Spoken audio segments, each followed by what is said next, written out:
साचो सतराम। पाण साहब उन सचे साईं जी रामतुन में आहियूं ऐं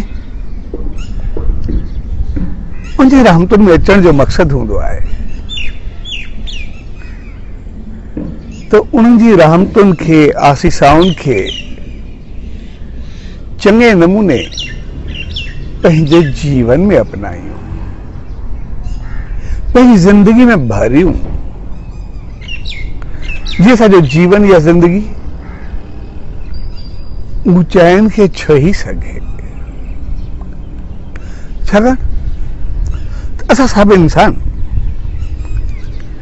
कर्मनि ते त यकीन रखंदा आहियूं त जहिड़ो कंदासीं तहिड़ो पाईंदासीं ऐं पंहिंजी जॻह ते उहा हक़ीक़त में हूंदी आहे। पर जॾहिं उन सचे साईं जे द्वार ते ईंदा आहियूं, उन जी रहमतुनि में ईंदा आहियूं त पोइ उहे थोरे कर्मनि जो फल कई गुना वधीक मिलंदो आहे। सिर्फ़ उनजे लाइ असांखे पंहिंजी सोच, पंहिंजा वीचार, पंहिंजी श्रद्धा, पंहिंजो भाव ऐं पंहिंजी उमंग ऐं उत्साह खे जागृत रखणो पवंदो आहे। छाकाणि त उहे थोरे में एतिरो घणो ॾींदा आहिनि जंहिंजो कोई अंदाज़ न हूंदो आहे। जिते असांजो थोरो कर्म तमामु घणो कुझु पाईंदो आहे ऐं वरी किथे घणो कर्म थोड़ो कुछ पाईंदो आहे। उन सभ जो वास्तो असांजी श्रद्धा ऐं भाव सां आहे। जीअं असां ॾिसंदासीं, असां कॾहिं राड़की साहब पहुचंदा आहियूं, कॾहिं न पहुचंदा आहियूं, कॾहिं त एतिरो दूर वेही करे मालिक खे अरदास कंदा आहियूं त मालिक मुंहिंजो ही कमु थिए, ही कार्य थिए, ही आसीस ॾे ऐं तक़रीबन असां उहो कुझु घुरंदा आहियूं जेका चीज़ असांजे वस खां ॿाहिरि हूंदी आहे या वरी थियण जहिड़ी बि न हूंदी आहे। पर उतां वेही करे असां कॾहिं अरदास कंदा आहियूं, कॾहिं मन्नत मञींदा आहियूं, कॾहिं बास बसींदा आहियूं त हे मुंहिंजो कमु पूरो थिए त मां ही कंदुमि ऐं उहा हिकिड़ी चङी ॻाल्हि हूंदी आहे। उनमें मूंखे ग़लति ॻाल्हि कोन्हे हूंदी, उहा हिकिड़ी बहितर चीज़ हूंदी आहे। ऐं कॾहिं कॾहिं उहा मन्नत अहिड़ी थींदी आहे चयो मुंहिंजो ही कमु थिए त पोइ ही बास पूरी कंदुमि या मन्नत पूरी कंदुमि। यानी बिल्कुलु बिज़नेस या कारोबार हूंदो आहे, भई मिलियो त ठीकु आहे मां कंदुमि, न मिलियो त हर को पंहिंजी जॻह ते ठीकु। या कॾहिं कंहिं आस्थान, कंहिं संत महात्मा जी शरण, कंहिं देव आस्थान ते बास बि आहे त मुंहिंजो ही कमु थिए मां वञी करे दर्शन करे ईंदुमि। ऐं ॾिसंदा आहियूं त एतिरो कुझु करण खां बाद असांजा कम पंहिंजो पाण थियण लॻंदा आहिनि, असां सफलता तरफ़ वधण लॻंदा आहियूं, असां चङो कुझु पाए वठंदा आहियूं। उनजो कारण इहो हूंदो आहे छाकाणि त असां जूं भावनाऊं ऊचियूं हूंदियूं आहिनि, असांजा वीचार ऊचा हूंदा आहिनि, त थोरे में तमामु घणो कुझु पाए सघंदासीं। ऐं साॻिए नमूने ॾिसंदासीं केतिरा गाॾियुनि वारा, रक्षनि वारा, टैंकनि वारा हूंदा आहिनि, उहे ॾींहं में अलाए केतिरा दफ़ा ईंदा वेंदा रहंदा आहिनि, हिकिड़नि खे पहुचाईंदा आहिनि, हिकिड़नि खे वापसि वठी वेंदा आहिनि, पर ॾिसंदा आहियूं उहे सभु उते जो उते ई हूंदा आहिनि। घणो वधी न सघंदा आहिनि, वधिया बि त थोरो कुझु। उनजो कारण इहो हूंदो आहे छाकाणि त हू जेको परे खां वेही करे, दूर खां वेही करे उन मालिक खे ध्याईंदा आहिनि, उनखे यादि कंदा आहिनि, उनखां एतिरो घणो घुरंदा आहिनि, उनजी सोच ऊची हूंदी आहे ऐं मालिक उन्हनि खे उन्हनि जी सोच सां ॾींदो आहे। ऐं जेके रक्षे टांगे वारा हूंदा आहिनि, उन्हनि जी सोच इहो त ॿुधाए मूंखे हेतिरो किरायो मिले, बसि हेतिरो मुंहिंजो गुज़ारो थिए, उन्हनि खे उहो कुझु मिलंदो आहे। तंहिंजे करे इन्हनि संतनि, इन्हनि महात्माउनि, इन्हनि दरवेशनि जी दावनि में जॾहिं बि वेंदासीं त असांजी सोच उहा ऊची हूंदी आहे। तंहिंजे करे पंहिंजी सोच, पंहिंजे वीचारनि, पंहिंजी श्रद्धा, पंहिंजे विश्वास खे उन्ही खे सदाई ऊचो रखणु खपे, उन्ही खे तमामु मथां रखणु खपे। जेकॾहिं उहा सोच ऊची हूंदी त पोइ असां उन ऊचाई खे पाईंदासीं। ऐं वरी ॿ ॻाल्हियूं थींदियूं आहिनि, हिकु त असां पंहिंजी सोच सां वठंदा आहियूं, ॿियो वरी उन्ही जी सोच ते छॾींदा आहियूं त मालिक जेको तूं चाहे उहो बहितर आहे। ऐं उते तमामु वॾी चीज़ हूंदी आहे,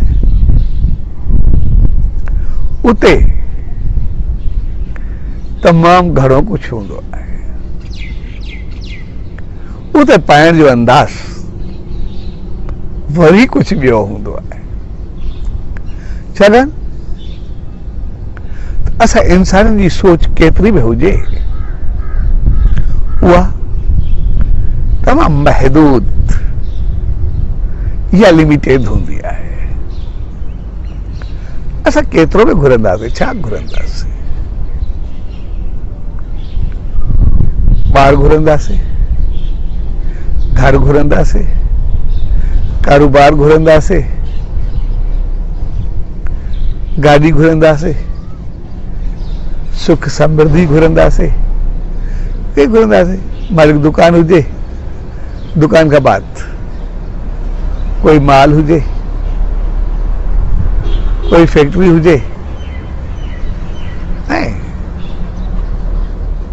बस हिकु ॿ मिल, फैक्ट्री, ॿिनि चइनि शहरनि में कोई घर, कोई फ्लैट, कोई बंगलो, बसि एतिरो ई कुझु घुरंदासीं। असांजी सोच केतिरी हूंदी, बसि उते ई फिरंदी, बसि एतिरो कुझु हुजे। ऐं उनमें बि अहंकार में ईअं भरमाए ॾियण सां अहिड़ो कोई आहे ई न। पर वरी जॾहिं मालिक ते छॾिबो आहे त तो मालिक जी तू चाहे वो कर, तो उते तमाम बड़ी गाल होंदी है। उते इएं हूंदो आहे, छाकाणि असांजी सोच हिकिड़ी महदूद या लिमिटेड हूंदी आहे, पर उन मालिक जो वास्तो उन ईश्वरता सां हूंदो आहे, प्रभु सां हूंदो आहे। ऐं वो प्रभु पूरे ब्रह्मांड जो मालिक हूंदो आहे। त पोइ ही संत महात्मा सचो साईं जॾहिं उन मालिक सां मिलियल हूंदो आहे त ॼाण पूरो ब्रह्मांड उनजे हथ में हूंदो आहे। जॾहिं उनखे चइबो आहे त तूं जेको ॾे, जेको तोखे सही लॻे उहो कर, त पोइ असां उन महदूद घुरंदा आहियूं, पर हू जेको ॾींदो आहे त उहो वरी एतिरो घणो कुझु ॾेई छॾींदो आहे जिते असांजी पहुच ई न हूंदी आहे, जितो कोई कंहिंखे घटाइण वारो हूंदो ई न आहे। जीअं भगत साहिब जो मिसाल आहे, जॾहिं उन्हीं सचे साईं खे हिकिड़े कोहरनि जा दाना ॾिना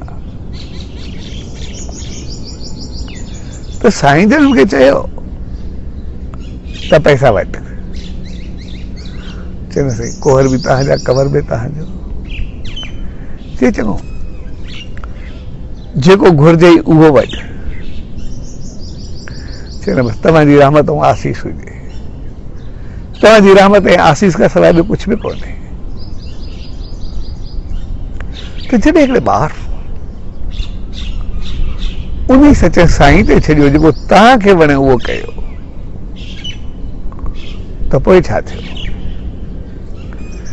जेके घर में दाणा मुश्किल सां हुया उहो लखनि जो खाराईंदड़ पहुची वियो। ऐं जिनजो जीवन हिकिड़ो अहिड़े माण्हू जो हो जेको पंहिंजो गुज़ारो बि ॾुखियो करे, ऐं ग़रीबनि जो इज़त केतिरी हूंदी आहे, पर जॾहिं उन सचे साईं ते छॾियो त उन खे किथे पहुचायो। ऐं जेकॾहिं सांसारिक दृष्टि सां ॾिसंदासीं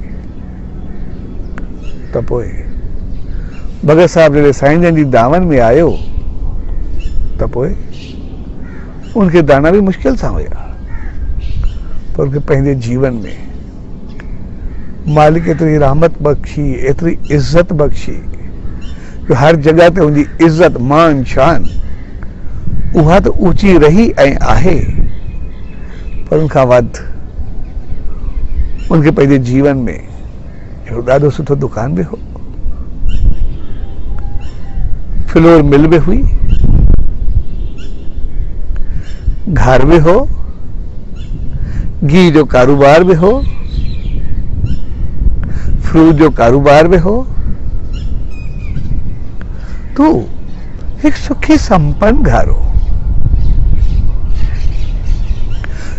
यानी सांसारिक दृष्टि से ॾिसूं या आध्यात्मिक दृष्टि सां, छाकाणि त उन सचे साईं ते छॾियो, जेको तोखे वणे उहो कर, त मालिक हर हिकु तरह सां उनखे ऊंचाई ॾेई छॾी।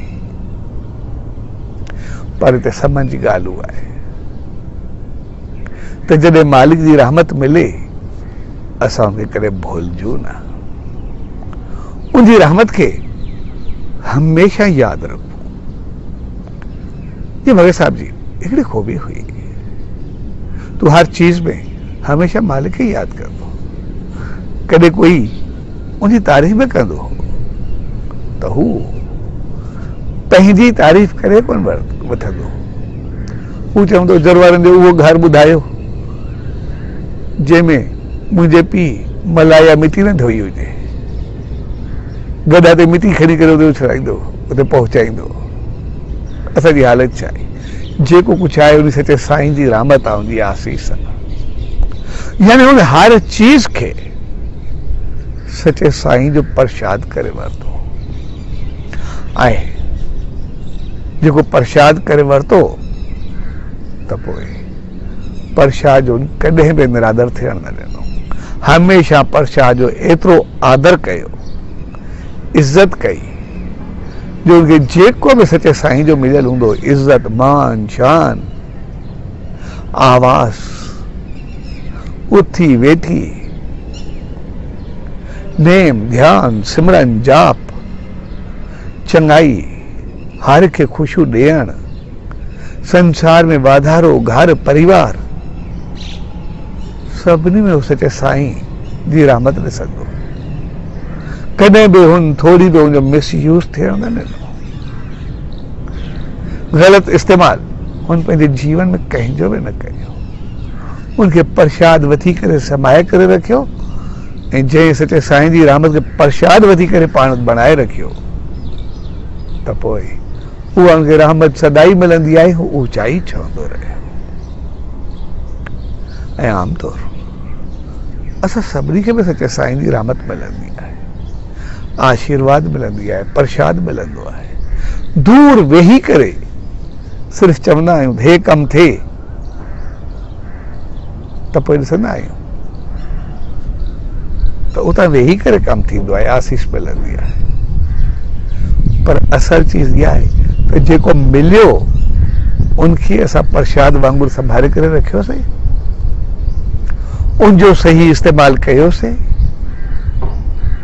या वधियासीं वसियासीं त पोइ असांजो खाधो पीतो, उथी वेठी, अंदाज़, तौर तरीक़ा, ॻाल्हाइण, नेम, ध्यान, सिमरन, जाप, सब कुछ कहिड़ा रहिया। जेकॾहिं